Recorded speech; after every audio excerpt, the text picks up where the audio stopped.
Gharama za upangaji zitakuwa zimeshuka kwa kila square meter. Japokuwa umesema haya mambo ya square meter ni masuala ya Ulaya, ila sisi kwa chumba. Lakini ilitoka kabisa barua kwamba hivi vyumba hivi vimepunguzwa bei. Na baada ya ile tukajaribu sasa kwenda kuuliza sisi mawakala, yani sisi wenye tiketi wenye ofisi za kukatia tiketi. Kwenda kuuliza kule wakasema bwana vyumba kweli vimepungua, lakini sio kwenu nyie mawakala. Tumepunguza vyumba kwa wafanyabiashara hawa wa kawaida. Sasa nikasema hivi, lile jengo si moja na sisi si ni mawakala kama mawakala, na sisi tumepanga chumba kama nilipopanga mfanyabiashara. Kwa hiyo nikiangalia maeneo mengi ya jengo hili wapangaji hakuna, lakini tulijenga jengo hili ili kufanya shughuli za stendi na maisha ya biashara iweze kufanyika. Moja kati ya mambo ambayo tunayaona ni kikwazo ni gharama kubwa ya upangaji wa majengo au vyumba vilivyoko ndani ya stendi ya Nyegezi.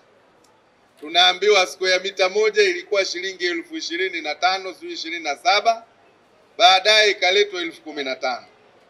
Lakini ni bora kuwa na mpangaji anayelipa fedha ya wastani kuliko kuwa na chumba ambacho hakikaliwi kabisa na watu. Lakini pili, mambo ya square mita hayo ni mambo ya huko maeneo mengine. Tukubaliane ukubwa wa chumba hiki, kodi iwe shilingi ngapi. Kama ni 300,000 kwa mwezi, kama ni 500,000 kwa mwezi, tusiende kwenye mambo ya square mita. Ili tupate watu ambao watakaa na kuweka biashara kwenye jengo hili.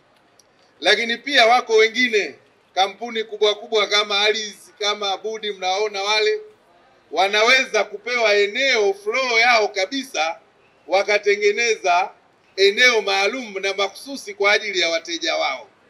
Hawana haja ya kutengeneza basi terminal nje ya stendi ya wapi? Ya Nyegezi. Kwa hiyo tutawaita wamiliki wenye mabasi, tutakaa nao, tutazungumza nao na tuwashawishi.